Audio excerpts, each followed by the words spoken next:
get your camera running and you're good to go. Okay.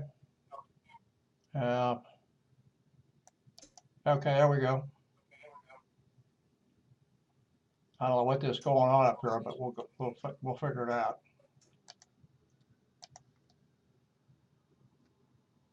Okay.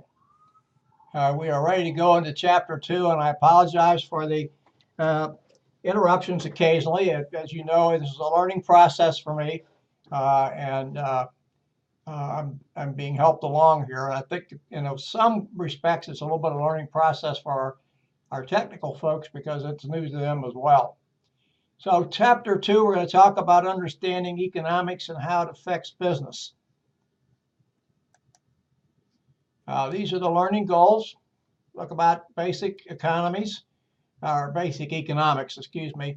We're going to talk about capitalism and how it works, and how free market works, how free markets work. We're going to compare socialism and communism. This gentleman is probably had the most influence on economics in the United States for many number of years. John Maynard Keynes. I know his name is spelled K-E-Y-N-E-S, but it's pronounced Keynes, just like candy cane with an S on the end of it. He believed when the economy was in a recession that government should increase spending. And of course, we have a lot of people that don't agree with that. And so we're still having this yin and yang as to whether or not we should increase spending by the government, or we should pull back and tighten our purse strings as a family would do when they run into some economic difficulties. I don't have that answer, but we're going to talk about it as we go through this chapter. So notice that here he says, increase spending and cut taxes to stimulate the economy for the short term. And we're going to skip that one. And these are the major areas we talk about in economics.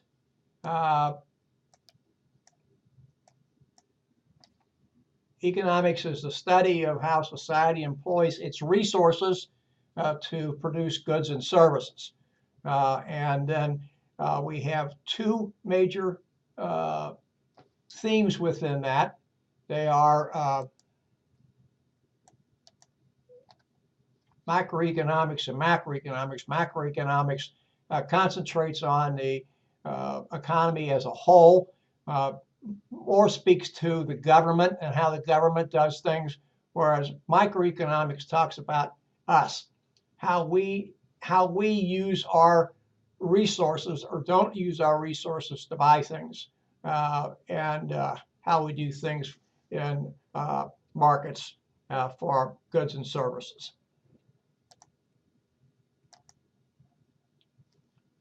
Resource development, a study of how to increase resources and create conditions that will help us use things more efficiently and better use of them. So here are some things how we've changed. I think that's the best way to say that in a country. New sources of energy and new sources of fuel. We're talking about hydrogen. We're talking about electric cars.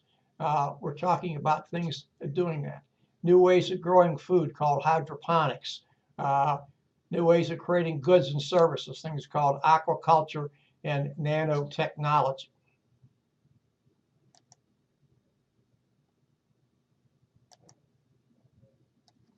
Now, Thomas Malthus is a person who believed, notice here, if the rich had most of the wealth and the poor had most of the population, which, by the way, is kind of like it is across the world, that resources would run out. And we have to remember something about resources. We have some resources that are renewable, like wood is a resource, is renewable. Wind is a renewable resource, but probably it's better to say it's a continuing resource. We have yet to figure out how to harness the sun to help us with our energy, which would be solar power.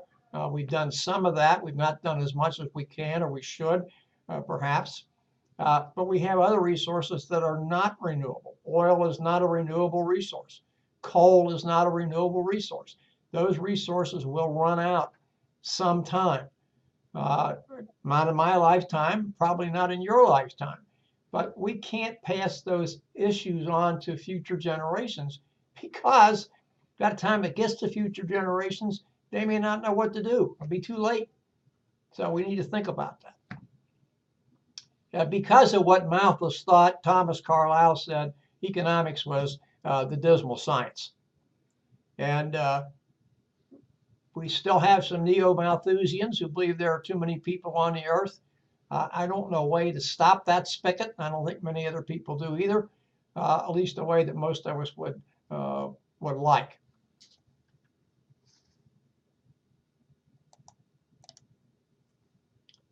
Population can be a resource, especially if you have an educated population. If you have an educated population, they're going to think about ways to create things. They're going to think about ways to make things better. But if you have an uneducated population, you're going to have a problem, and that type of population can be a drain on society.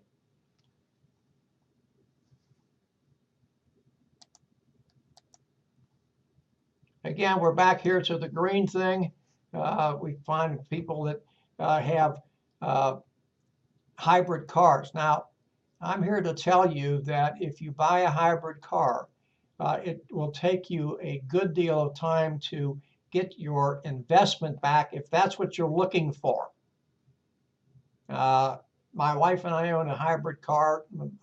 We have a second car that's not. We own a hybrid car. Had it for 3 years. I like it very much. I understand that I'm not going to get my investment back, but I'm doing that because I think I'm doing something to help the environment. Now, this gentleman, Adam Smith, is known probably as the father of economics. He is widely reputed to have written a book called The Wealth of Nations, which that's not the right title, but that's what most people refer to. And he believed in freedom. He believed in the freedom to own property, freedom to own a business, the freedom to keep all the profits for yourself. And finally, he believed that people will work hard if they know they're going to be rewarded.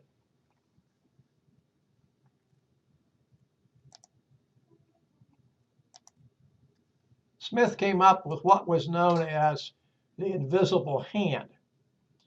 And what it simply says is, and this is important, and I like to read this as opposed to try to wing it because we need to get this concept.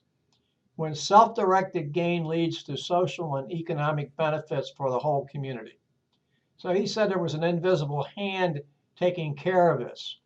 And notice that Smith said as people improve their situation, they're going to help the economy grow and prosper. Now, Smith also said something that a lot of his adherents either don't talk about or don't want to talk about or are afraid if they do talk about this that it's going to cause people to stop believing in what Adam Smith had to say. A lot of our economy is built on Adam Smith's thoughts and philosophies back from the 1700s. Adam Smith said that no one person can be made better off without making some other person worse off. Now let's think about this just for a second. If you and a coworker are both eligible for promotion or both competing for a promotion, better way to say that, at your company, and you get the promotion and that promotion gets you $50 a week more in income, which is $2,600 a year. You're going to be made better off, and your compatriot, your competitor, is going to be made worse off. Now, his or her status is not going to change, but in comparison to you, he or she is worse off because you're going to get a $2,600 salary increase over 52 weeks of the year, and he's not, or she's not. So that's part of what Adam Smith had to say.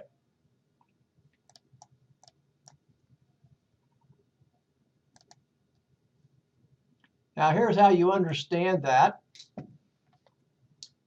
And we need to go through this process. A farmer sells crops. He earns more money, or she earns more money, and hires a few extra people to help, and they're going to be able now to plant more crops, and then everything works out correctly, harvest more crops, and have more crop to sell. So notice that when the farmer sells or produces more crop, or grows more crops, a better way to say that, then there is more of that crop available for the general public.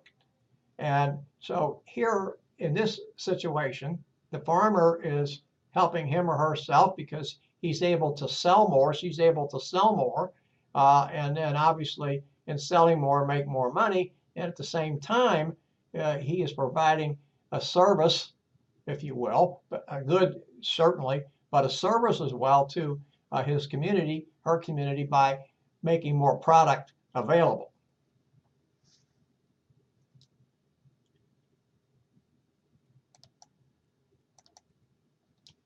Now, this is an ethical slide. It talks about corruption. It's a very interesting case, making ethical decision. I encourage you to read it, as I will encourage you to read each of these, and just read the case and say, hey, what do we think we could do here? What should I do? What would I do? And it's a progress assessment. And let's go into capitalism. Now, I like to talk about this a little bit differently than what's presented here. I'm not going to change this. I'm just going to tell you that I prefer to call our system, our economic system, a market system. It's a little bit different. Capitalism has a bad ring to it for many reasons, although it shouldn't. But market system really more effectively talks about what we do. We create markets for buyers and sellers to meet. Now, it doesn't have to be a physical market, so don't think about, if you're here in Cincinnati, going to Findlay Market, or in your hometown going to your farmer's market. It doesn't have to be that. It's a market where people interact to buy and sell goods and services. Now, in our economy, most of our factors of production are owned by individuals, not by the government, and they're operated for a profit. So land, factories, stores, etc. And in countries that have these foundations, United States, England, Australia, and Canada, there are others. Those are probably the ones that we think of the most often. Now, state capitalism is a little bit different. And the two countries that practice this the most are China and Russia. Probably China more than Russia, because the Communist Party still runs China, and it has a lot to do with the production. It's hard for me to say who runs Russia today. I know Vladimir Putin does, but as far as a party goes, it's a little bit difficult to say. So this is when the state, as opposed to individuals, run some businesses. These countries have experienced some success with the market-based economy, or capitalistic economy, as it says here, but we don't know what they're going to do. Are they going to continue that, or are they going to back away from that? So China is having some real issues with that today. It's trying to foster more individual ownership, but at the same time, it still has a lot of, the Communist Party still has a lot of its tentacles in there. There's a lot of corruption in China. They would tell you that there's not, but there is. And so they've really not let go those strings, if you will. They're still pulling the economy along, and the government has a lot to do, even in private enterprise, they have a lot to do with that in China. So I can't speak as much or as well about Russia. Not quite the same. Russia does dabble in some parts of the economy, especially the energy part of the economy, oil and gas production and things of that nature.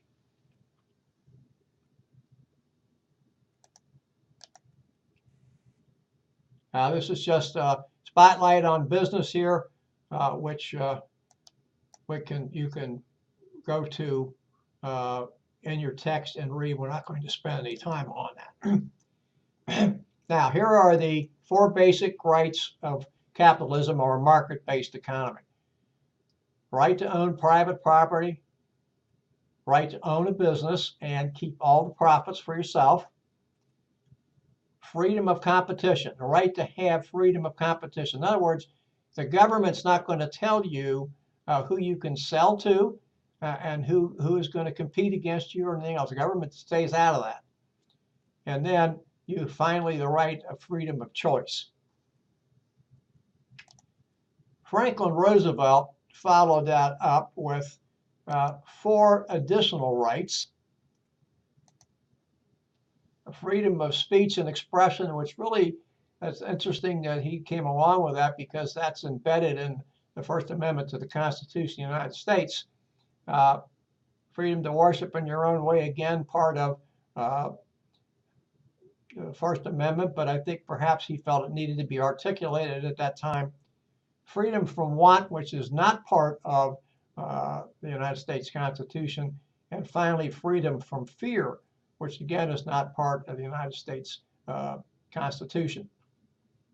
So those things, we think about those things and we incorporate those in business. We can see that those things are very important to our system.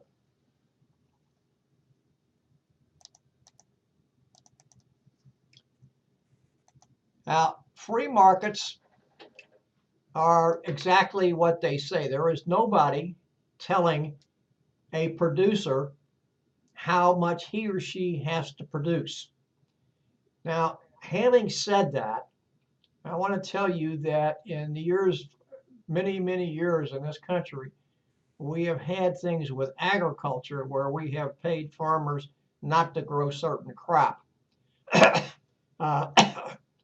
But I'm going to not get into that too much. We're trying to phase that and price supports out. So hopefully we won't be seeing that in the future. What happens in a free market? It is the consumer who tells the manufacturer or the service provider, I want you to offer this for sale. And we're going to tell you along the way how much we like it by whether we're going to buy this product or not, or we're going to tell you you need to do something to fix it to make it better. The price tells the company how much they should produce. And if something is wanted, hard to get, the price is going to rise until more products are available or until somebody comes along with a competition type thing, whether it's a knockoff or whether it's actual competition. So we have things that are caused in this country by known as supply and demand. And when the supply is not a lot, but the demand is high, the price is going to go up. And when it's just the reverse, it's going to be just the reverse.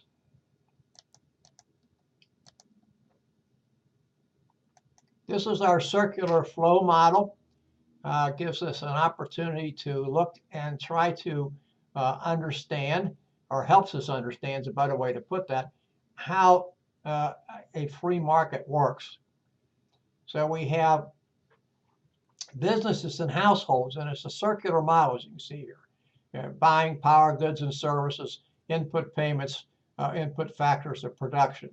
And it's a continual process.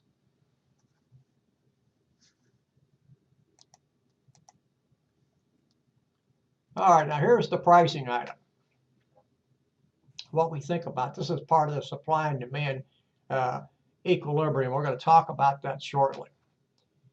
Now, somebody has a product for sale, and it says shirts here, and they want to sell it for 50 bucks, but there are not many buyers at 50 bucks.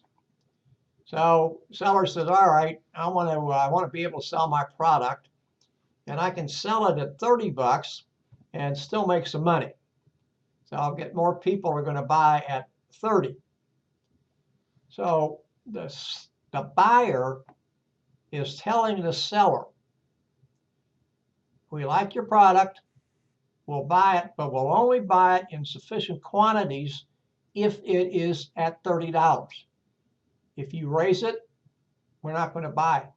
And conversely, if you lower it, we may not buy it because we may think it's a cheaper product and we're not willing to reduce our likes and dislikes just simply because it's a few dollars less.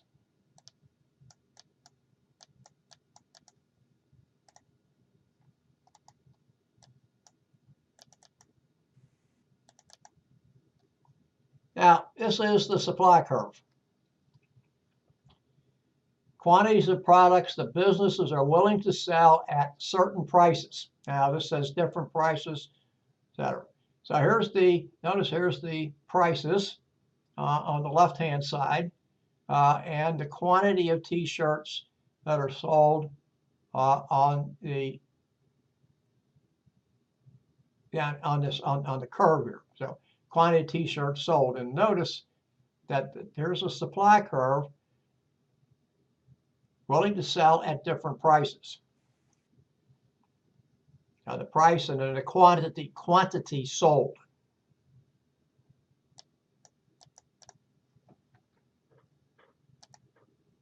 Now, to go along with the supply curve, we have the demand curve. And these are the quantities of products that we, the consumer, are willing to buy at different prices. Now you notice that there's the price at $50. There's the demand curve and the quantity of T-shirts and how it goes out.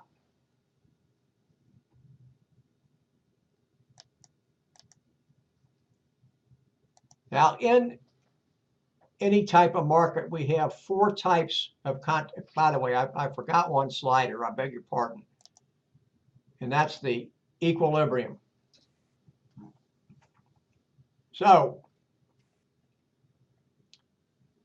determined by supply and demand, and this is what's known as the negotiated price. So we see the demand curve on the left as you're looking at your screen, the supply curve on the right as you're looking at your screen, and the equilibrium point, that this particular one shows the quantity of T-shirts that we can sell, happens to be best at, we're going to be able to sell 25 of them at $15.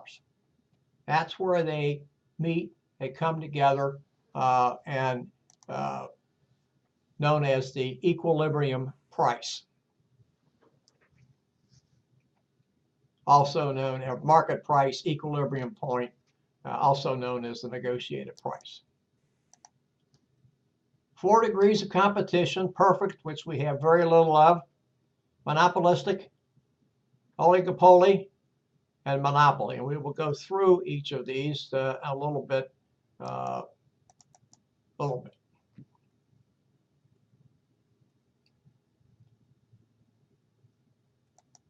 Perfect competition, as I mentioned, we seldom see. We seldom have. You might find those in some type of market, but not too often. Monopolistic competition is exactly what it says, and that's really not very good competition because you don't have competition in that particular thought process. Perfect competition, let's go back to this, the degree to which there are many sellers in the market and none is large enough to determine price. You might find some things in agriculture that fit that. By the way, you can see this on page 39 in your text.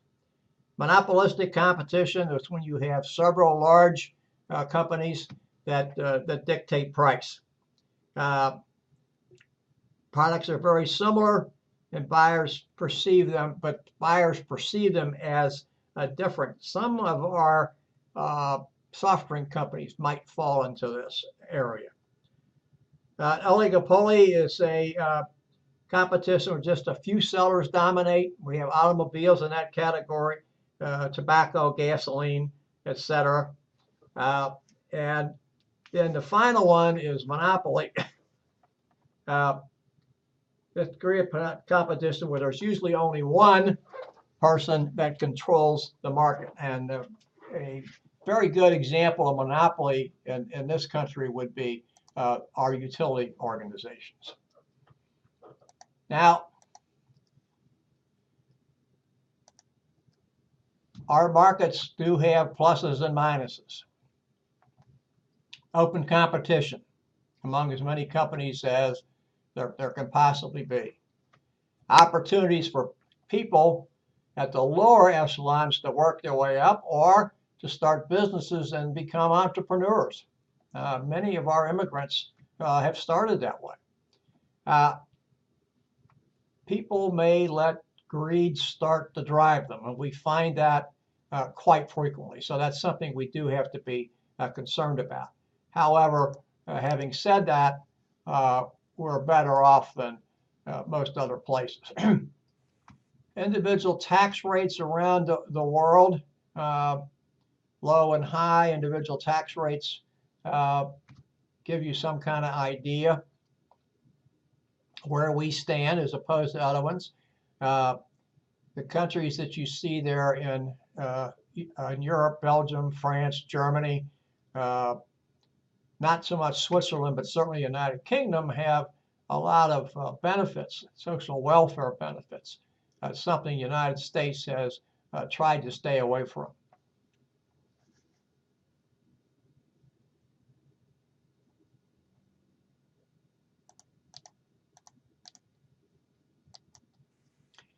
There's some atypical taxes, strange taxes in the United States.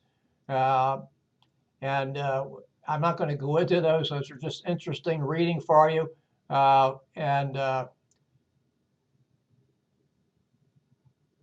Just gives you some idea of some of the things that are around that we don't understand why they're there. A progress assessment for you. And now we want to speak about socialism. Economic system based on a premise that some basic businesses, like utilities, should be owned by the government. Now, that's different from our utilities. Our utilities are regulated by the government, usually a state government or some other type of local government, not the federal government. But they're not run by them, by those governments. And the object here is they distribute profits across the board. Entrepreneurs, it says here, have smaller businesses. I'm not so sure what they mean by smaller businesses because a lot of the entrepreneurs in the United States have small businesses. What I do know is there's a high tax rate in those countries, and the government is more involved in protecting the environment and assisting the poor.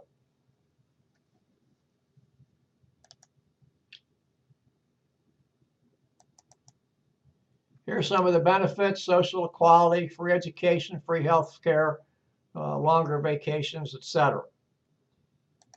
Some of the negatives, according to our text, are a brain drain. Some countries' best and brightest may leave for other places where they have more freedom and they're not dictated to by the government. Notice it talks about fewer inventions because there's not a greater reward. That's probably true across the board, but you could probably go to country by country and see where that might be somewhat different. Now, communism is entirely different from socialism, although there are some commonalities, but it isn't different. It is completely different. It is not only an economic system, but it's a political system where the government makes almost all the decisions and owns almost all of the major output. Prices don't reflect demand and lead to shortages in items. I remember years ago that you would see on television quite frequently bread lines, people lining up to buy bread in Moscow during when it was run by the communists from roughly 1917 through 1991. And the Russians would always say, the Soviets in those days would always say, we don't have a shortage, we sold whatever we had. What the problem was that, let's say there were 200 people in the bread line, and they only made 100 loaves of bread. Well, obviously, there was no shortage because they only made 100 loaves of bread. They could only serve 100 people. But it didn't calculate that other 100 that needed to be fed. And of course, there was rampant corruption and things of that nature. So I'm not going to talk about the political system, but the economic system wasn't very good. Severe economic depression and citizens fear the government.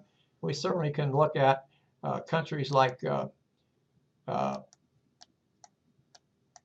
Russia and our North Korea, etc., and Cuba. I need to get these slides down. Okay. Free markets, that's what we are. Capitalist society determines what goods and services are going to be produced, who gets them, and how the economy grows. Command economy is what we talk about. The government's actually involved with making economic decisions, especially for large enterprises. And it is the government that's in charge. A mixed economy is probably what we have. Some allocation of resources is made by the market itself, and some is made by the government. We're really not completely into that, but when we do talk about subsidies for farmers, and we talk about paying farmers for not growing crop, there is some government injection into the economy. By the way, that's gone on for a long time in the United States. We talked about propping up milk with price supports and things of that nature. Sugar is another. So I'm not that great of an economist to get you into that and talk, but we do need to know that those things do exist. So we can't say that the government doesn't get somewhat into our economy. So most countries have a mix of these economies because, pardon me, that just works better. And here we are. Here we talk a little bit about what we see. It says here the socialist government's cutting back on social services. I don't know how true that is. I think when you talk about people in Norway and Sweden, they wouldn't say that that's true. Maybe some of the other countries on the socialist side are not quite that much. And of course, we do know that capitalist countries like the United States are getting more into the social area. That's a big argument we're having politically. How that's going to play out, I don't know. Communist countries, we probably only have a couple of those around, true communist countries. Cuba is making some changes. North Korea is probably still buried in its own little world. This just talks about China's changing economy.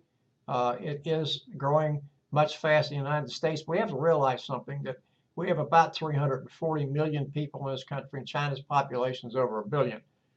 So it's a lot different, and China does a lot of things that are labor intensive that we no longer do in the United States. China is worried about inflation. It's still having some problems.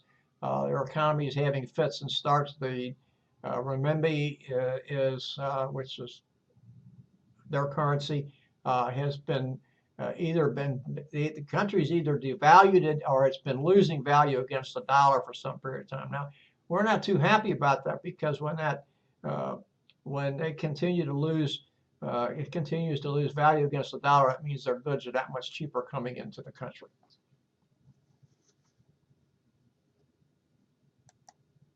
Another progress assessment.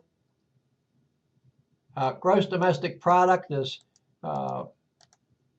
total value of goods and services over a period of time that are sold within a period of time, produced, excuse me, in a year, and things that are within the border of the countries.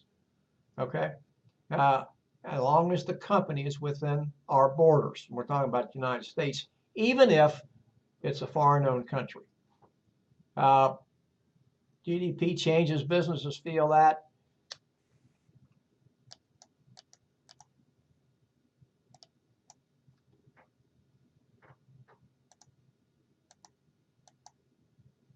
This is our GDP, which we won't go into. You see how it's grown since 1950.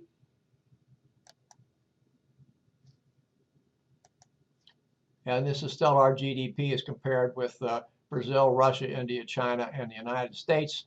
This is approximately 3 years old. It goes back to 2011, June. So our unemployment rate, it has, of course, dropped. It's down in the 7% area, maybe just a little under 7%. Most people would tell you it's still probably a little bit too high. Best and worst places for a job search. Inflation, that is the general rise of prices of goods and services over time. Deflation, just the opposite. Excuse me, disinflation. We'll get to well, let's talk about deflation. Deflation is just the opposite of inflation, but notice what it says. Prices declining because too few dollars are chasing too many goods. Stagflation, economy is slowing but prices are going up. And disinflation is when price increases are slowing.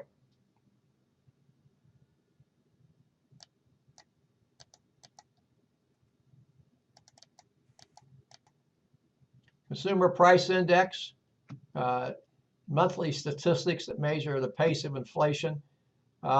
This is how the government calculates it: goods and services, housing, food, apparel, etc. And then wages, rents, etc. also go into that. There's been a lot of contention over the fact that the Consumer Price Index really needs to be changed. I don't know whether the government's going to get into that, whether we're going to do that or not. Producer Price Index measures prices at the wholesale level.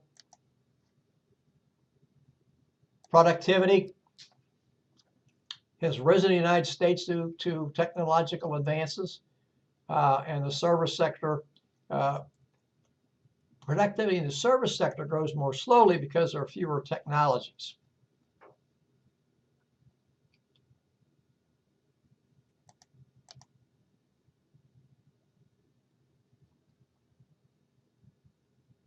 Notice that higher the productivity, the lower the cost. New technology adds to the quality of life. Quality of services provided, but not the worker's output. And we also are now looking to measure quality as well as quantity of output. We have 4 business cycles: boom, recession, which we know too well about, depression, which is a severe recession. And incidentally, the reason that we use the word depression for what happened in the late 1920s, 1929 through most of the 1930s, is the government thought that recession was too strong a word. And the recovery is just telling you we're getting out of where we are and moving into better times. Fiscal policy, that's what the federal government does. It's efforts to keep the economy stable, normally done through the Federal Reserve, we'll talk about the Federal Reserve when we get toward the end of the course. Taxation and government spending, or how the government controls that policy. National debt, amount of money that we spend beyond what we take in. It's obviously our deficit over a period of time. If we have a surplus, it's when we actually take in more money. Here's what $1 million can buy. There you are.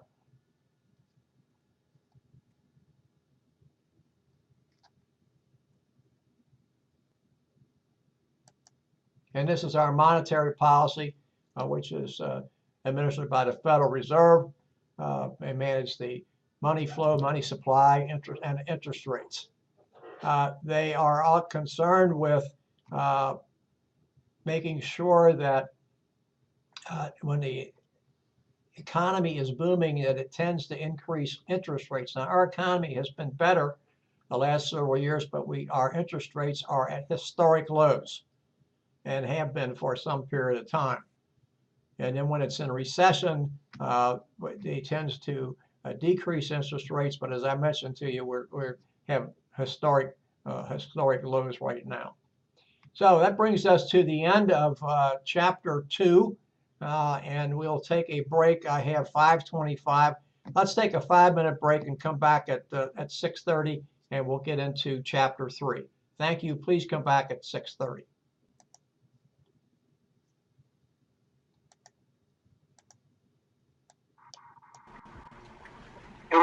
Hey, Rick, you want to go ahead and stop this recording too? What's that? If you want to go ahead, let's stop this recording too. Jonathan, I hate to be a pest, but I still didn't hear you. That's all right. That's all right. Click on at the bottom of your screen. Click on the triangle, the toolbar. Yeah. Customize. There you go. There you go. It's up and nothing's happening. Maybe I want to right click on it. Try that. I want this other one, I think.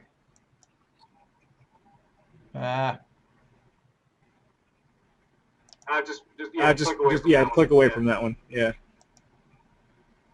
Right click on the blinking one. All right, that's what I did, but nothing happened. Oh, then try just regular click. I'm clicking, but nothing's happening. Yeah, I see that. Yeah, I see that. I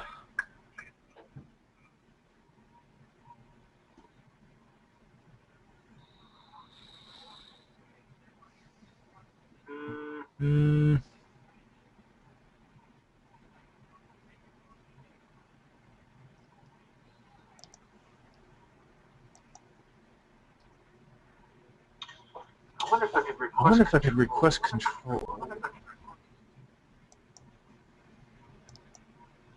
You're clicking on the right You're thing. clicking on the right thing. You're using. Click on what?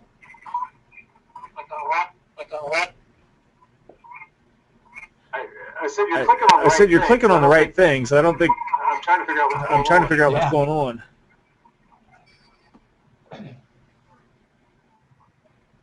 If you hover up to the top of your screen, does that red icon? Red icon. Is that up there? Is that up there like it was before earlier today? It's hidden, I think.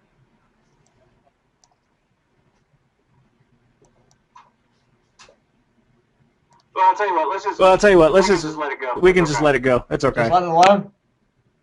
Just let it run. Yeah. Just let it run. Yeah.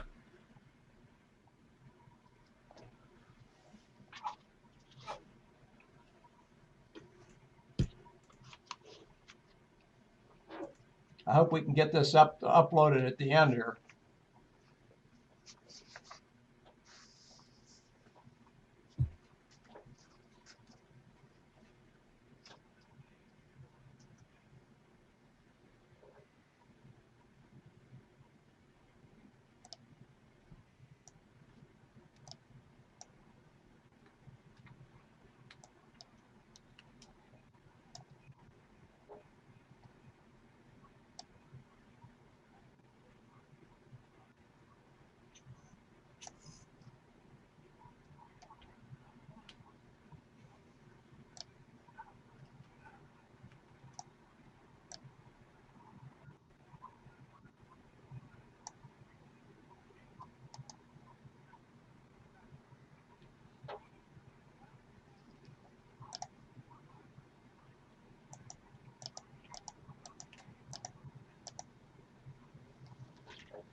Okay, it's 6:30. We're back. We're going to wind up here with chapter 3 tonight, doing business in global markets. These are our learning goals. We're going to discuss the importance of the global market and the roles of competitive advantage and something we call absolute advantage, which there's not too much of. Look at the importance of importing and exporting, and look at some of the key terms in global business. The strategies used in reaching global markets, and look at multinational corporations. Excuse me, we have several more forces that affect global trade. We're going to look at those, evaluate them, debate the advantages and disadvantages of trade protectionism, and then discuss the changing landscape of the global market.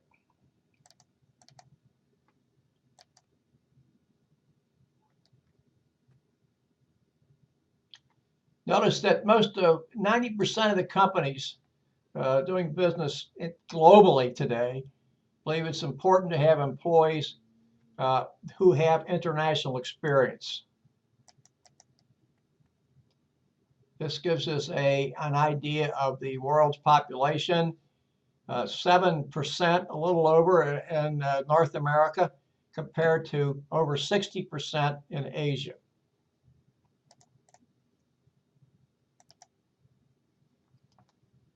Importing is when we buy goods from other countries. Exporting is when we sell goods to other countries.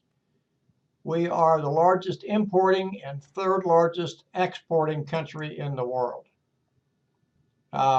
Best countries for business. Notice our ranking has slipped as of September 2010 as measured by Forbes magazine. This just gives you an idea of the number of billionaires in various countries. We're not going to spend a lot of time there. Countries that have a lot of natural resources. Now, we happen to be one. As a matter of fact, our oil production and natural gas production is increasing, and we may become energy sufficient in another year or so. We are right now, the last I looked, or last I heard, I should say, about number 2 in the world in oil production, and we may increase that to number 1 very, very shortly. The countries that it mentions there are like Venezuela and Russia, have a lot of natural resources, but that need technological help. And yet those countries, especially Venezuela, do everything in their power to keep technology out, because they're afraid that if somebody comes in and has that, then people are going to be swayed and go there. And of course, they've tried in Venezuela to redistribute wealth. I don't know how successful they've been, but the former president, Hugo Chavez, was trading on populism. His successor trying to do the same. And of course, they're having a lot of issues down there right now. Global trade, if it's done correctly, allows countries to produce the things that it can produce most efficiently and effectively, and buy those things that it cannot. I said a little bit different than what's on the slide here, but we will talk about that later. And free trade is just a movement of goods and services without restriction.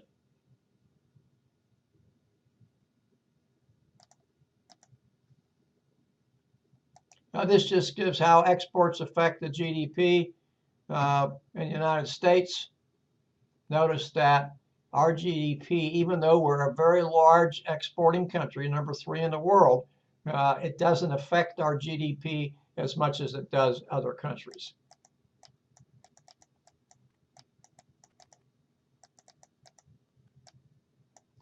And then here's how it affects China, over double the difference.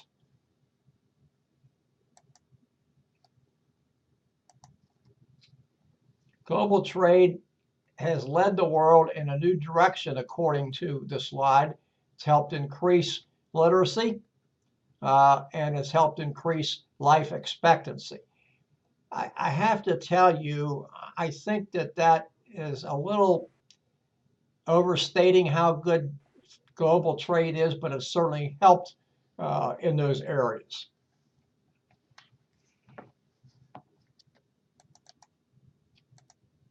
Now, these are the things we need to talk about, comparative advantage and absolute advantage. And this is what I said before, a little bit differently than what the slide said, but I said it and repeat it again. Countries ought to sell products that it produces most efficiently and buy those products that it cannot. Now, just to give you an example, it's one of the reasons that most of our wearing apparel is manufactured outside the United States. Textile manufacturing takes a lot of labor-intense work, and that drives up cost, and that's not something that the United States and its textile manufacturers want to do. There are still some textiles made in the United States, but certainly not as many as there used to be. And so we don't produce that as efficiently as other countries do, cost of labor, et cetera. So we don't find as much textile manufacturing left in the United States. An absolute advantage is where a country has a monopoly on production, and it does it better than the other country. Now, a classic, classic example normally is given with South Africa and its diamond mines. It just does much better. Now, there are a couple other countries over there in Africa, around South Africa, that do have diamond mines, but they don't do as good a job as South Africa does.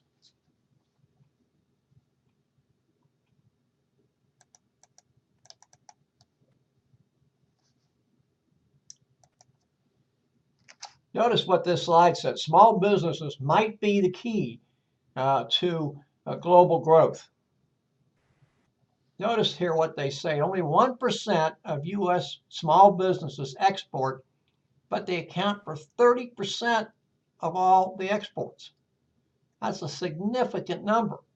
1% produces 30%. Huge, huge, huge number. This is something the president wants to do. The next bullet there, how successful he's going to be, I don't know. He's pushed it. It's getting some blowback. Something we really ought to do. We ought to invest in. We ought to try to get more entrepreneurs in this country. Entrepreneurs are what made us where we are. This is what we owe to various countries.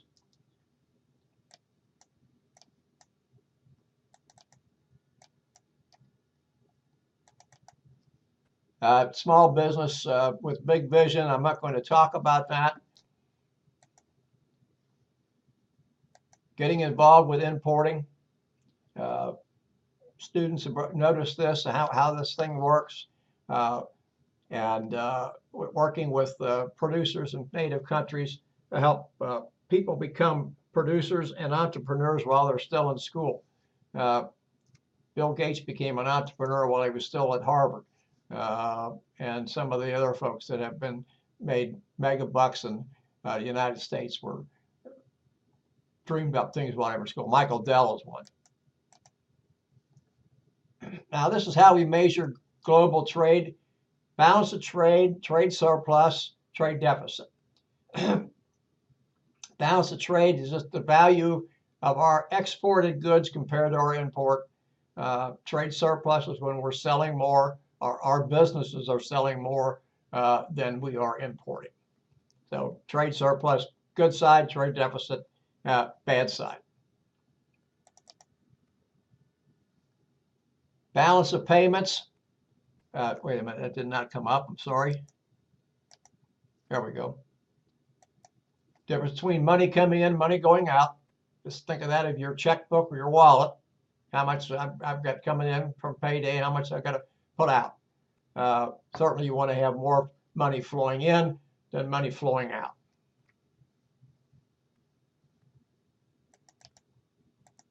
Now, this is a problem that we have throughout the world, not just to the United States, but we have this problem throughout the world. unfair trade practices. This is the first one it talks about is dumping. And that's when a foreign country brings product, and mostly, of course, we're only talking about the United States, brings product over here, and they sell it at less than what they would sell it for in the home country. Now, this has happened with steel, and it's happened with cement and a few other commodities like that.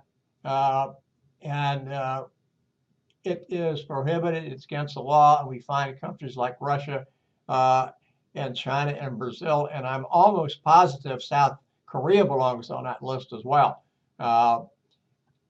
Made some progress on that, but we probably not made enough. Now, here, part of the problem is this. It's illegal, but we still have businesses that do that.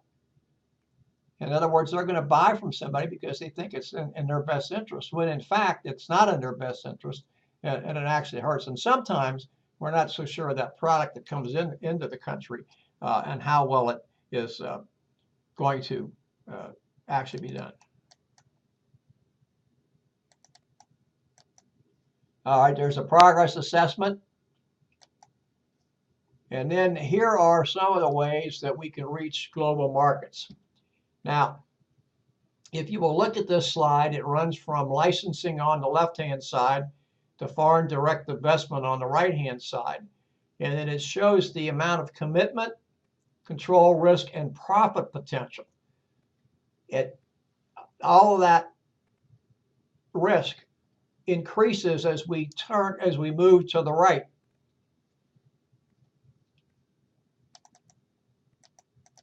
Licensing is the least. That's when a firm grants another firm in a foreign country the right to manufacture its product and or use a trademark for a fee, cause a royalty. Firm is going to benefit because it's gotten revenue it probably wouldn't get, and it's really not spent a lot of money in doing this particular thing to market its products. Export assistance centers can help in this export trade, and they're good things to do. They match buyers and sellers, and they help dealing with foreign customs offices. Excuse me. That just breaks down some of the barriers and takes some of the red tape away from the companies having to do that, and then they have a document of the transactions. Franchising is another thing. It's not just endemic to the United States. Contractual agreement where somebody with an idea or a business, let's talk about McDonald's, sells others the right to use the name and to sell their product or service in a specific area. So we know that happens here in the United States. I think we've garnered the market on franchising, but we do take it outside the United States. They need to be careful to adapt their product to the countries they serve. So, for instance, if you go to Germany and you walk into McDonald's, you'll be able to buy a beer. You cannot do that in the United States. There's no law, by the way, that prohibits you from doing that in the United States. It's just not done. Beer is the national drink in Germany. And most people, when they go to lunch, they have a beer. Certainly the men do. And so you're going to go to McDonald's, you want to make sure that you have beer on tap.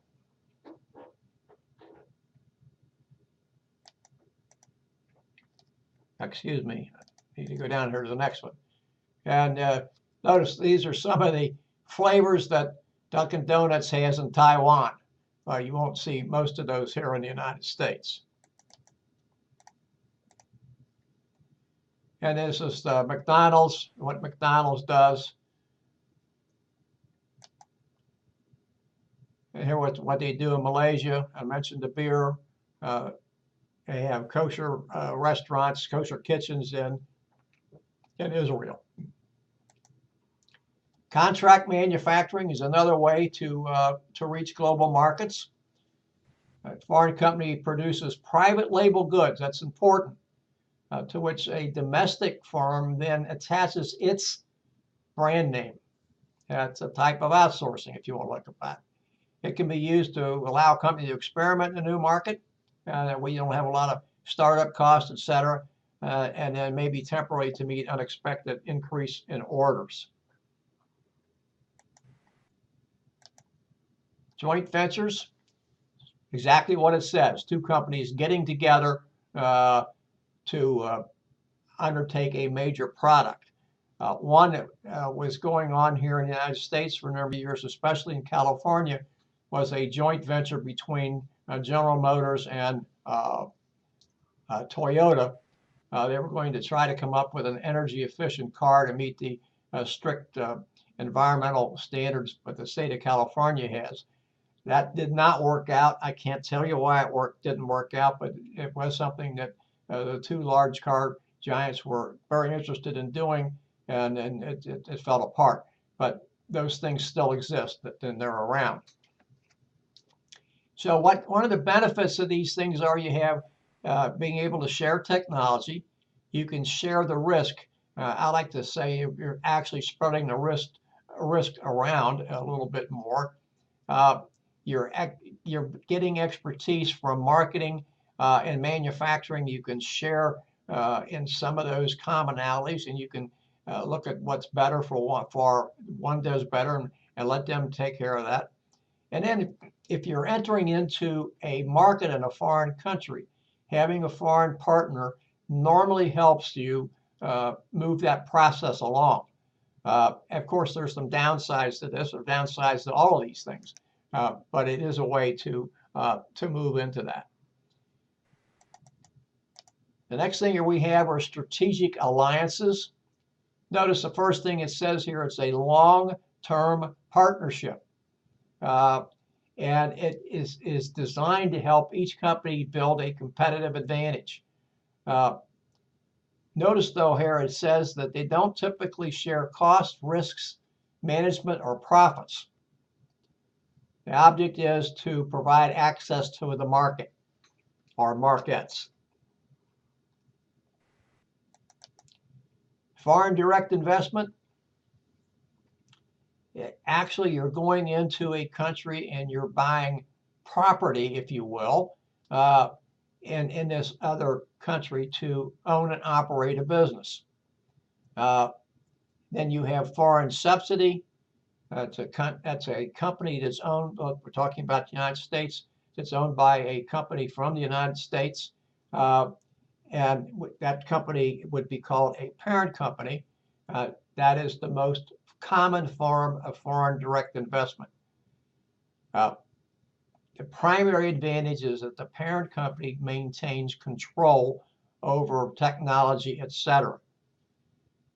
Disadvantage is that you have to commit funds and technology, pardon me, within foreign boundaries, and there may be some legal parameters that you're really not too fond of.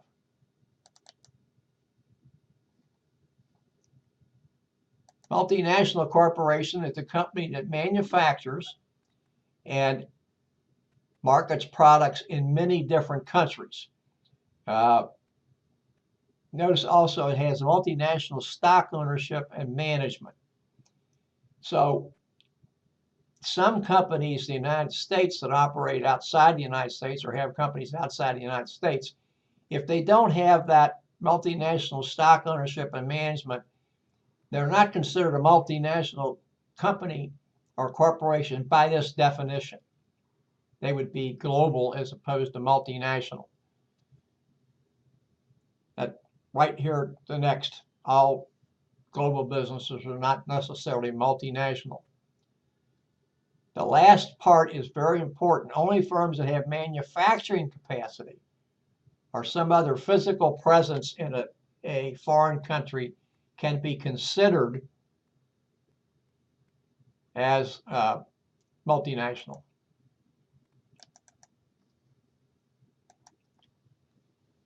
Sovereign wealth funds. Investment funds controlled by governments holding large stakes in foreign companies. I had it right the first time and confused myself. This is a little little problematic. You don't see the United States doing that. You do see it in some countries. For a long period of time, Saudi Arabia had Aramco, which was a combination of Saudi Arabia and one of the large American oil companies. That's no longer around. Saudi Arabia has all that. Many companies are afraid of that because countries will come along and nationalize businesses. Venezuela has done that to many of the oil businesses there, petroleum companies, and so they don't like to do that, and they kind of shy away from those things. And this is exactly what it says. Sunfare might be used for geopolitical objectives, gaining control over strategic natural resources, obtaining technology. I think that may have been what happened in Saudi Arabia. They got that technology and they knew how to do it, so they no longer needed their American partner. I don't remember. I want to say that was Standard Oil, but I'm not sure it was. And whether they got any money out of it, it's hard to say. And if you're doing business over there, and those countries that you're doing business in or with are not in the free market, and there's a lot more government intervention, there's not a lot that company can do. It's not like coming here to the United States and say, okay, we don't like this arrangement, we're going to go to court and get this thing settled. That doesn't happen. And then undermining management. Another progress assessment for you. Now, these are the forces that affect global trade: socio-cultural, economic and financial, land and regulatory, and physical and environmental. Cultural differences. Really have to be concerned about the cultural differences when you're doing business in the foreign countries.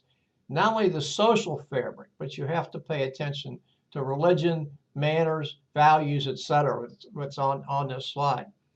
This was one of the problems that Disney ran into when it opened its first Euro corporation and first Euro Disney venture in France. And they ran into all kinds of problems because they were not used to the culture. And really, Disney was fairly close after a year or so of closing that entire operation down until they re-looked at what they were doing and made sure that they were being sensitive to the culture there. The culture was only the work environment and a few other things. Now, it's fairly successful today, but they had some real bumps along the road because it just didn't understand that culture.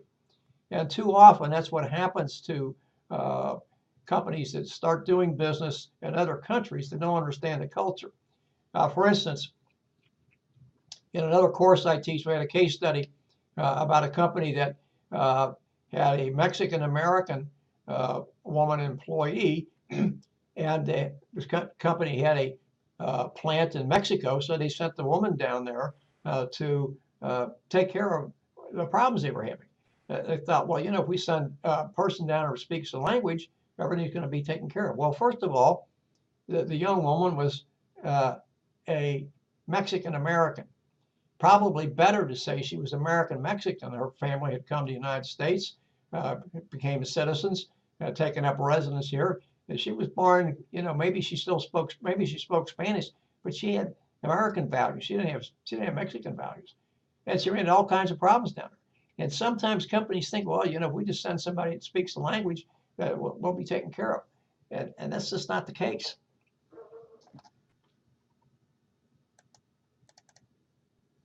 Now, here are some things here lost in translation, advertisement that go wrong.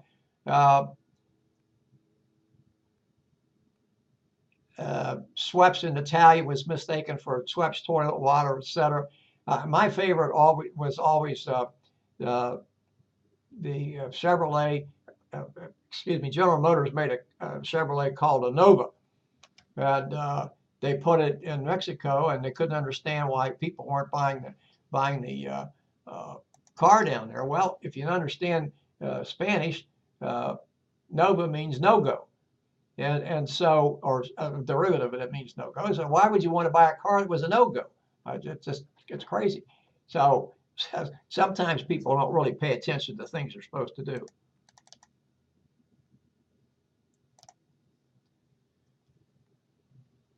Here's problems that you have. Notice here it says, in Turkey, it's rude to cross your arms and talking to people. In places in the Middle East, you will only eat and shake hands with your right hand, never with your left hand, because the left hand is considered unclean, and a few other ones. So we have to do this. At Brazil, your meeting may not start on time because punctuality is not important to the culture. I've heard that in places in the United States. How whether that's true or not, I really don't know. And then in Germany, you always use title like Doctor, Frau, and Herr. You know, and by the way, the Germans are very big on that, on those titles. Other things you do is never jaywalk, keep your hands on the table when eating, etc. So things people have to pay attention to. Now, the exchange rate, we like to think is always done by the governments and government banks, so like the Fed in the United States. What we find, however, is that many times actually the value of a currency is manipulated by people who trade currencies. Now, I don't mean that use that word manipulate to indicate something that is illegal. It's speculation, it's a few other things. And so we have to look at why certain things are the way they are. And what it is it's the value of one nation's currency to another nation's currency. And in many cases, like China, for instance, China has controls Hong Kong. It's Chinese now. It sort of has some of its own government, but it's not like it used to be. And mainland China, and yet they have two different currencies and they have different exchange rates against the dollar. Doesn't make a lot of sense. So that's exactly what it means. Our dollar is strong. It's been gaining strength again against some other major currencies. Now, not so much against the British pound and the euro, but it has gained strength against the yen again and a few other Japanese. So it makes when our dollar is strong, it makes goods coming into this country less expensive. When our dollar's not as strong, it makes those goods coming into this country more expensive. Now, the strength of a dollar doesn't make any difference to you when you go to buy a gallon of milk or a loaf of bread that are produced in the United States. If it costs you $2 per gallon of milk, by the way, I'm not sure what gallon of milk cost price is. I think it's more than that. But if it's going to cost you $2 at your local supermarket today, regardless of what the dollar does, it's going to cost you $2 next week. Now, that's as long as the government doesn't devalue the dollar. You know, if it weakens against some other currency, that's not going to change that. Now, if you're buying a bottle of wine that comes from France or Italy, or you're buying chocolates that come from Switzerland or something else, then that's different. The dollar is strong. It makes those currencies coming in less expensive, so those goods are going to be less expensive, and just the reverse. And notice down here, the currencies float depending on supply and demand.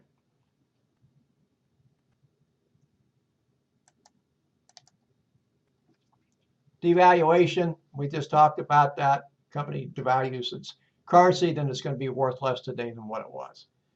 This counter trading, we don't really need to pay a whole lot of attention to that. That's something most of us will not get involved with. Type of bartering. Several countries trade goods and services for other goods and services.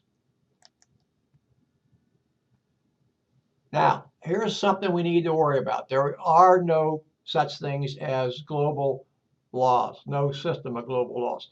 You will occasionally hear of people who are being tried by a tribunal in The Hague, Netherlands, for crimes against humanity, etc. Those are courts that are pretty much set up by the United Nations. They have some traction as far as maintaining legality, but they do not have any jurisdiction over the United States and many other countries as well. Laws to say that they're inconsistent would be an understatement. Organization for Economic Cooperation and Development is trying to end corruption and bribery in countries. Not easily done. These are some other issues we have: environmental forces, transportation systems in developing countries are not good, and they have some problems. Of course, we know they have other problems. Pollute the environment, and those folks think, well, we're just trying to keep body and soul together. And technology usually are well behind the United States. Another progress assessment. This is the problem we really have with, and that's trade protectionism. It's where the government steps in and says what can be traded, what can't be traded, and what the cost of that's going to be.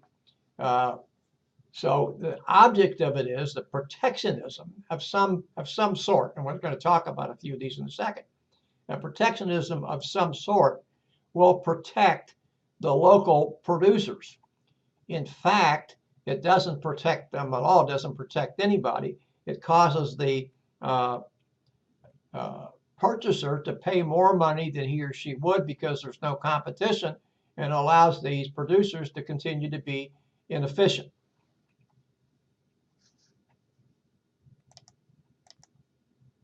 These are some of the, well, excuse me, I want to skip the slide. Beg your pardon. Tariffs, it's just a tax. I think that's the best way to look on it. It's a tax placed upon goods coming into the country. Two kinds: protective, raise the retail price of the imports so they are more expensive than what's raised domestically. And then revenue, obviously, is to put more money into the government's coffers. Import quota, we have some of these. We have quotas, import quotas on Brazilian oranges, among other things. We say only so many of those can come in to the United States. An embargo is a complete ban on any product coming into the country, or in some cases, stopping trade with other countries. We've had an embargo against Cuba since sometime around 1960. And here they are down here, embargoes, North Korea and Iran, as well as Cuba. The World Trade Organization is a couple of things here. We have the General Agreement on Tariffs and Trade. The object is to try to reduce the trade restrictions. The World Trade Organization, which is headquartered in Geneva, Switzerland. Notice 153 member nations who try to work out cross-border trade, etc. When these countries will say that when there are trade irregularities or trade or protectionism or whatever, they'll take their disputes to the World Trade Organization and they'll adjudicate them. We've done that several times, probably more than several times. And sometimes we've been it's come out in our favor, and sometimes it's not. Common markets, regional countries getting together have tariffs and no external tariff, no internal tariff, etc. Ones we know about: European Union, and then some in the Asian area, Asian Pacific. These are the members of the European Union. A couple that are on this slide have come in. I believe Croatia and so Slovenia are now part of the European Union. Turkey is still trying to get in. It has not gotten in there as yet. NAFTA, the North American Free Trade Agreement between Mexico, the United States, and Canada. Eliminate trade barriers and facilitate cross-border movement of goods and services. Promote fair competition. Improve working conditions in North America. And I think one of the big things here is to provide effective protection of and enforcement of intellectual property rights. That's things like books. It's things like some of the internet programs. It's things like movies, recordings, etc. And we have a real problem with intellectual property being pirated in many countries in the world, and that just is not something that really we're too fond of.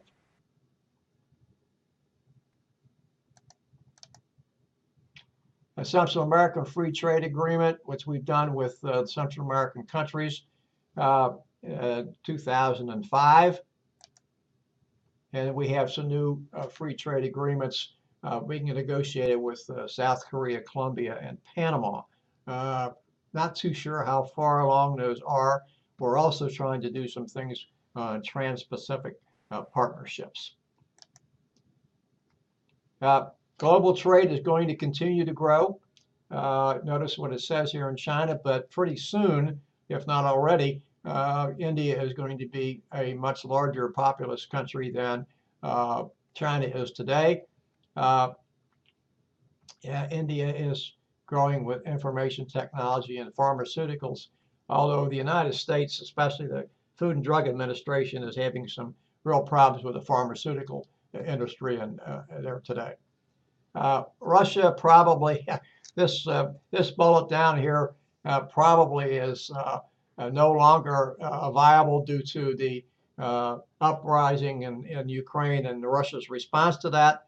That's a political decision. I'm not going to get into that, but I don't think we'll see too many Americans going over and doing business with Russia, not for the foreseeable future anyway. And then of course Brazil is on the rise.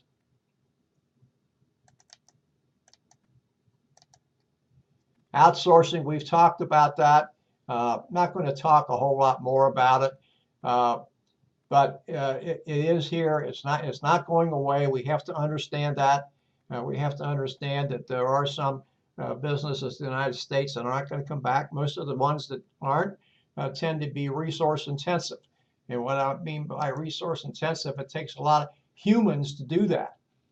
Humans are costly. Humans are a company's most important resource, and at the same time, they're the most expensive resource. So where companies find they can cut costs, they're going to do that. And we obviously ought to be paying attention to that because there's some outsourcing we don't like. I am hearing impaired, and it is very difficult for me to listen on the telephone and talk to somebody from the Middle East or from India or Pakistan. I cannot understand them. It's not their fault. I can't understand them. And so there are a lot of people that fall into my category. So those things really have to be looked at. Outsourcing is not necessarily a panacea for everything. This is, again, making ethical decisions, which I encourage you to read. But again, it's not a requirement. It's just for your own edification. If you want to get into being a global career, first key there is not only to study, but to master a foreign language. Spanish is one that is very popular today, and I would certainly encourage anybody who wants to do that to not only study a foreign language, but to master it. Be able to stand on the street corner, I'm going to use an example, in Mexico City, and be able to speak to people as they walk by. Now, yeah, they're probably going to realize you have a different accent than they do, but if you can speak to them, that's probably going to go away pretty quickly. Learn what you can about the foreign culture. You cannot do business with people that you don't know much about. It won't work. Or you might get some orders pretty quickly, but then when you're not paying attention to their needs and their wants, et cetera, they're going to go someplace else. and then it says here to take global business courses, and I would certainly agree with that. Well, ladies and gentlemen, that brings us to the end of our almost 3 hours tonight. We've had a little interspersed here as I'm being helped with the technical changes, so we'll get this uploaded, and I will send you information about how you can access the audio and video lecture that we went through tonight. Now, I want to tell you, and I will send you an email, due to a previous commitment, the lecture next week will be on Monday, not on Tuesday. That will be Monday the 10th, but then the following week we will go back to lectures on Tuesday, and they will continue through the remainder of the course. So I thank you very much for your attention tonight. Good night, and I look forward to speaking to you next week.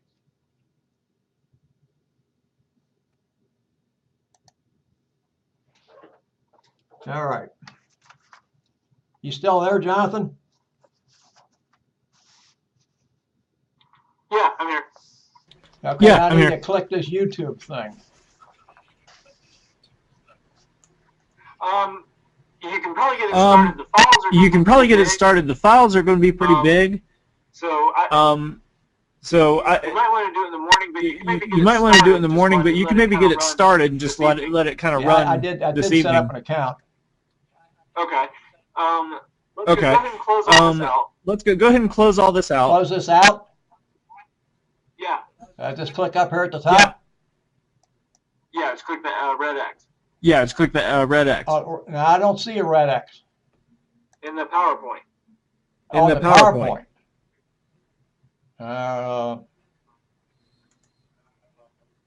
Or it's not red. It's above the. It's not red. It's above the. It's top right-hand corner. Right-hand corner. Well, I've got everything's blocked up here in this top right corner. All I have is this. Have the file screen, where I click on the video, etc. I mean, it's there. I can't get to it. I'm trying to move. I'm trying to drag it out, but I can't get there. Click in behind on the PowerPoint. Click in behind on the PowerPoint slide again. Okay. Just in on the PowerPoint slides. Just in on the PowerPoint slides, anywhere in there. Say that to me again. Just click in there. Just click in there anywhere on the PowerPoint slide. Okay. Yeah, just click on somewhere. Yeah, just click on somewhere in that area. Well, I got a box up here now.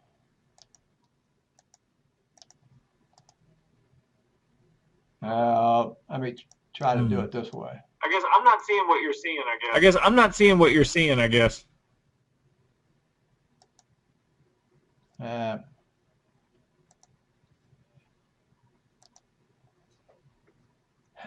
not sure where I am here.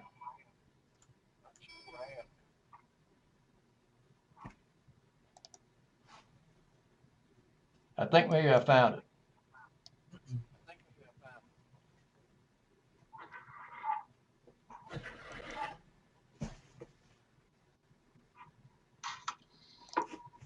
If you go down to the bottom, if you go down to the bottom toolbar, I think you can right click on the PowerPoint slide. Close it from there. And you should be able to close it from down there. At the bottom again? Yeah. Yeah. Triangle? No, just over on the PowerPoint. Just over on the PowerPoint, the icon. Okay, I got it down here at the bottom. Yeah. Yeah. Well, if I click on it, it just takes me back to my my email, but it doesn't do anything. It's still there. On the one that's the PowerPoint icon, if you right click on that, you should be able to close all the windows. Okay. Well, when I click on it, it takes me back to my email. Now wait a minute here. Let me see if I can do something else here. Okay, now I just closed out of there. I've got nothing left on there, but I've still got this line running through my system now. Yeah, what I'm looking at on what I'm looking at on my screen is the PowerPoint slide. I'm looking at I don't have any PowerPoints left. I found a little icon up here on the left-hand side of the screen. Except, let me say close. And when I did that, yeah. Well, now I'm out of everything. I wonder, can you stop your screen sharing in the GoToMeeting and start it again? I wonder if it just paused itself somehow. That square stop button. That square stop button. But I've still got these lines running through my screen here.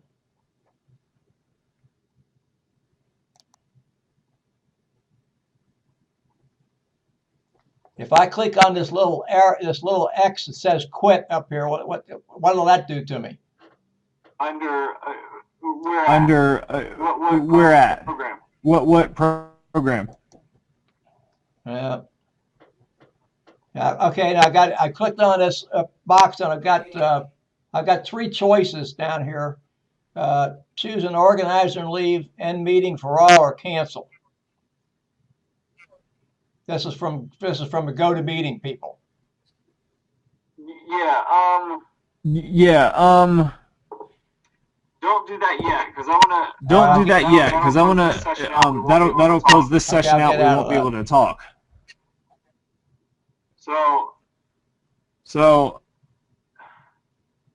In the GoToMeeting. In the GoToMeeting toolbar. Can you stop your screen sharing? Can you stop your screen sharing and then start it again? Well, I'm clicking on the the one at the top. It should be the top right hand corner. It should be the top right hand corner, that orange arrow beside that area. Okay, now, well, I don't have anything on here now. All I have now is a screen with the Microsoft icon on it, and I've got that box over on the right that talks about show my and stop showing screen and that kind of stuff. Shows that you're in here. Yeah, right up at the top there. Yeah, right up at the top there. Just stop. You should stop your screen sharing and start it again. What now? At the very top of that area. At the very top of that area, stop your screen sharing and then start it again. Well, that's what I don't have anything up there. That's the whole thing. So what? There's nothing at the top there. So what? There's nothing at the top there. What's above the attendee list? I have nothing at the top at all. I'm looking at a blank screen now, except that little box over here on the right. Got me in this lecture thing, and all I see up here at the top is Microsoft PowerPoint. There's nothing else. Blank. I got a whole bunch of stuff in here I've never seen before. And if I go back to home, all I've got is this thing running through me in a blank screen. It's got some stuff at the top, but I don't know what I have.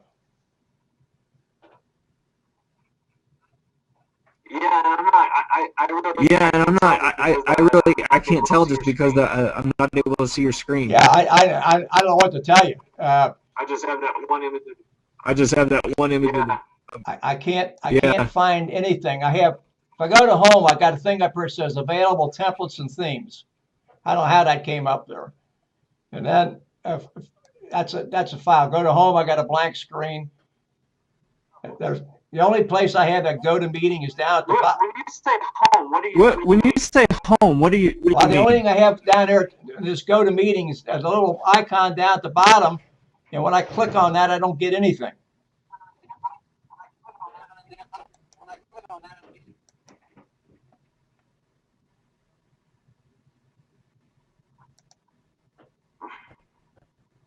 So I don't know what to tell you. Yeah. bottom Yeah. right-hand So corner, okay, in the bottom right-hand corner, the toolbars. the toolbars. Well, Are you not able to get to there? Are you not able I've, to get to there? I've got the toolbar up for that thing that shows you, microphone speakers and show me, and that kind of stuff. But I don't have anything else up there Right. like, that little icon that was up the top, that SnagNet thing. That's Yeah. I can't find Yeah. that. I don't know where it's gone.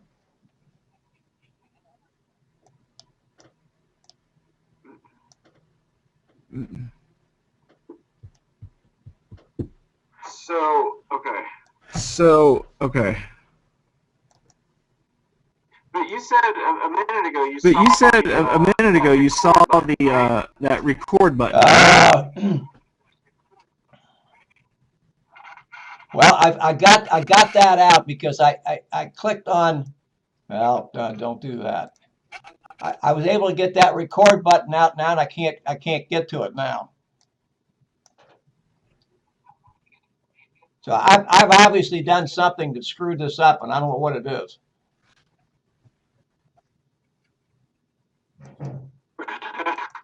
Yeah. I'm sorry. Yeah, I'm sorry. It's hard to guess what's going on without being able to Yeah, see that screen. So. I apologize for this, but I got all kinds of things on my screen from a regular Microsoft thing that I don't even recognize this stuff. I've never seen this stuff before at all. Most of it, or a lot of it, I haven't. That stuff about designs and transitions and animations and slideshow and that's all Greek to me. So I don't know what. The only thing I can think of is I'm going to have to let this thing run overnight, or just close it down and see what somebody can do tomorrow. I don't know how we're going to be able to get that up. It sounds like what you're just. Say it again. What you're describing is within PowerPoint. What you're describing is within PowerPoint. Like it's options within PowerPoint, and there's nowhere to click to close that out. I'm sorry. What do you want me to close out?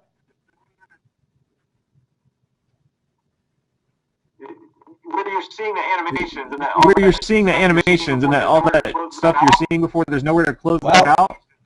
Right now, I'm looking at a blank screen. I've got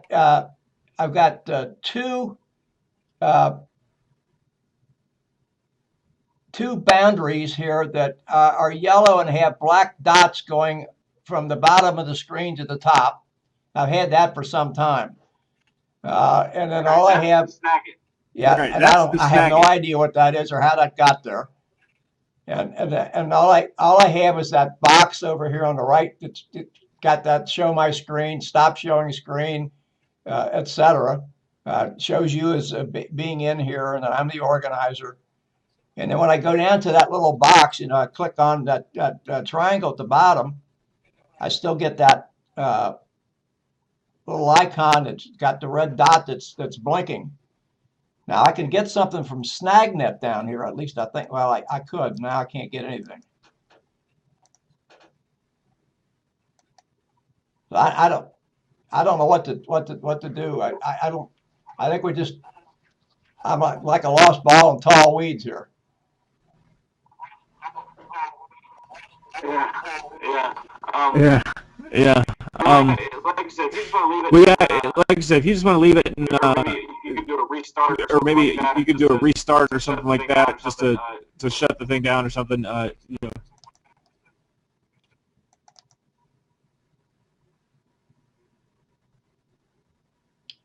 Okay, now this got into this GoToMeeting and said I have to end my other meeting before I start a new meeting. But that's what I don't know how to try to do. And I don't see a way I can do that. Well, you shouldn't be trying to. Well, you shouldn't be trying to start a new meeting. That's just going to open up a new room. Well, I'm not too sure what you said because you're breaking up a little bit. I don't see anything on here that allows me to get out of this program.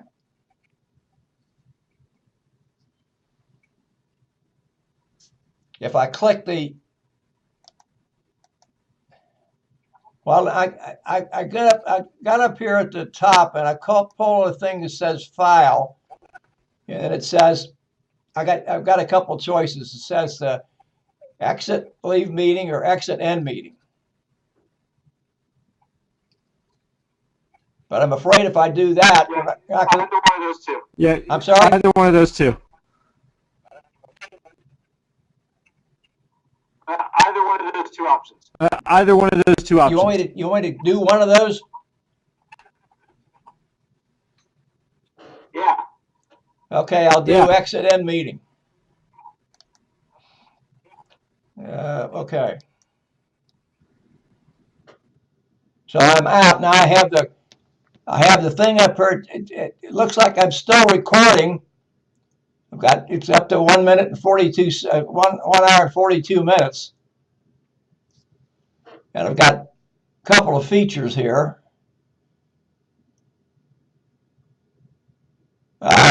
Should I hit finish recording?